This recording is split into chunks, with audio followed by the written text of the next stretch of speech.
Rest. Let's explore it.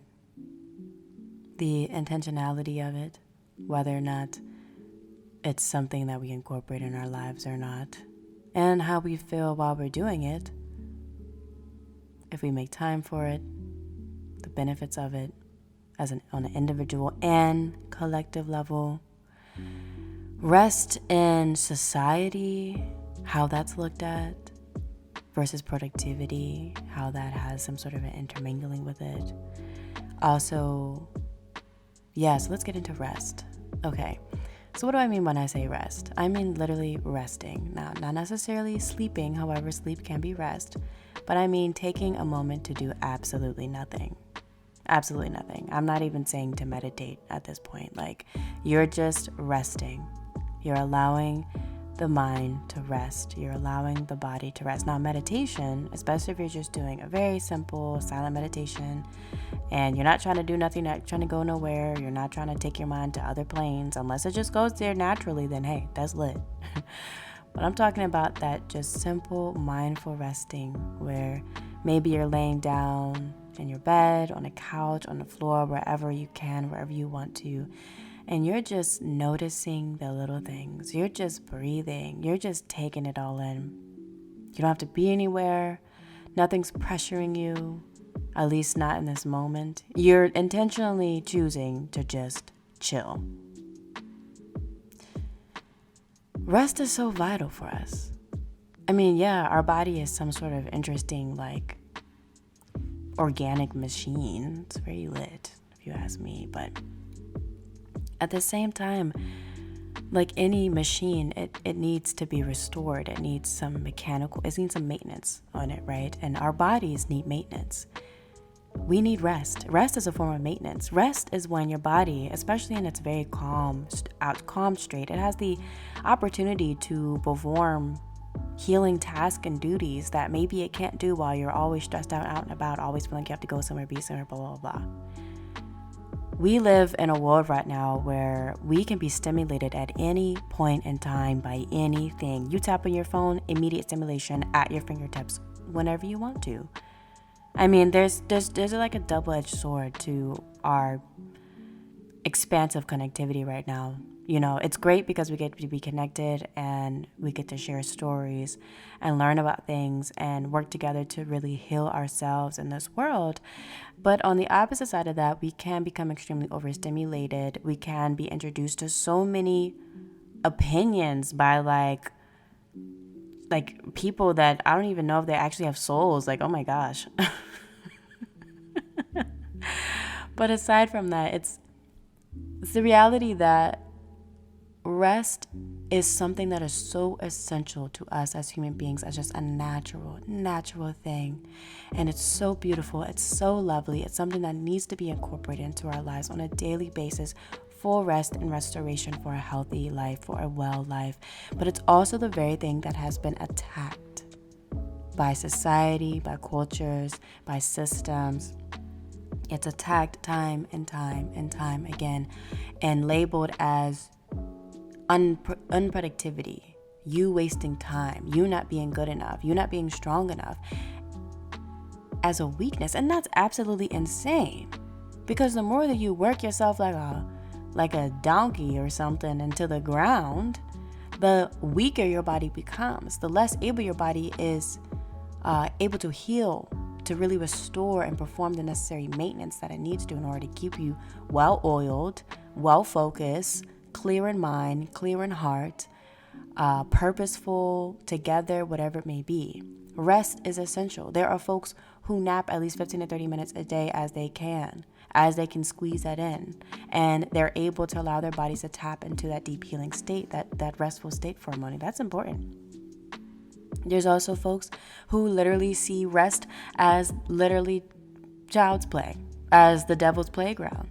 And you know, I hate to say it, but it's given programmed. It's given Matrix has really taken over the brain there. Rest is like one of the most natural things that you can do. I know there's some folks out here, y'all might have strong insomnia. You may have really, like some folks just can't nap. You got too much energy. That's fine. I understand that. There's a lot going on. Insomnia may be influenced from so many different things. So, there could be way too much going on in your life. There could be too much stress, too much anxiety, diet's kind of weird, too much stimulation going on. Like I'm saying, too much stimulation can literally be a gigantic problem. But that's where rest comes in. And even if you can't take naps, or even if you can't fall asleep at night, can you allow yourself to just rest? Not always trying to fill every single one of your moments with scrolling, with talking to someone, with texting, with calling, with desiring to be touched and given attention to. There are some moments where it's nice to just nothing. Nothing, that's it. That's the tweet, that's the answer, nothing. Let's let ourselves do and be nothing sometimes. Let's let ourselves completely rest and not feel bad that we're resting. Man, it's like the age-old question. I had to learn this myself. Last year, I quit my job and I just dip-setted to Puerto Rico.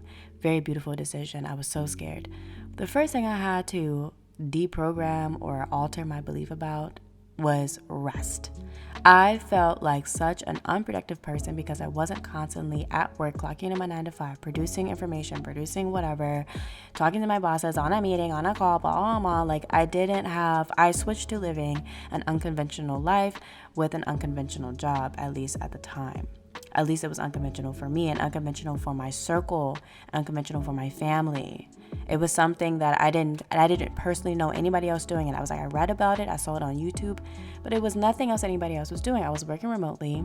I dip-setted to Puerto Rico because I was working remotely and I could create my own hours, create my own schedule, do as much work or as little work as I wanted. I saved up enough money so that I could actually rest for a couple of months. It took a lot to save it, but I did it. And I was literally crying in tears and battling myself because I was able to rest. And I almost felt like an imposter. I was like, who am I to be able to rest like this, to be able to sit on the beach for hours at a time and just stare at the ocean? I'm me. We should all be able to do this. I ain't gonna hold you. We should all be able to rest. It is natural.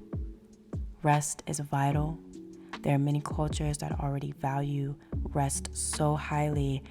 And when you value rest in your life, true rest, allow yourself to really relax and do nothing and be nowhere and be no one and just relax for even a couple of moments. That is vital. As a society, at least here where I am, we definitely need to incorporate more rest into our life, into our work systems, into everything that we do. The anti-rest philosophy that seems to be so apparent, especially in hustle culture, really is detrimental and creates a toxic environment. If you can't rest, then how can you really be here? How can you really be present? What are you using these energy drinks to get you to back where you need to be? I guarantee you that if you explored resting a bit based on how your body desires to rest, learn yourself. That's all it is. A little bit of self-reflection, self-discovery, self-inquiry. How does your body operate best? Not everyone's body is the same. My body personally requires more rest than I feel like other people I know, but that's cool. That's just how I know how to operate. I've learned my cycles, but that's it. Learning to rest also helps you to learn your cycles. Resting without feeling so bad about yourself, that might be a curve, but you can get over it. I did. You can too. Can also help you to learn different things about yourself, skills, things you never thought you wanted to do that you do want to do. I don't know. It can unveil so much if you just let yourself rest. And I know that some of us have so much going on where it feels like I can't rest. I have so much to do. I got people to take care of. I got jobs to work, blah, blah, blah. I got to make money. You got at least 5 minutes, I tell you. Limit your scrolling. Limit the mindless things. And instead, let your mind rest. Embrace it. It's here for you, for your health and wellness. Resting is a form of resistance. Based on our current experience as a society that hates rest, you resting and allowing yourself to rest is one of the top forms of resistance. and top forms of self-love that you can bring into your life. So be you and rest up.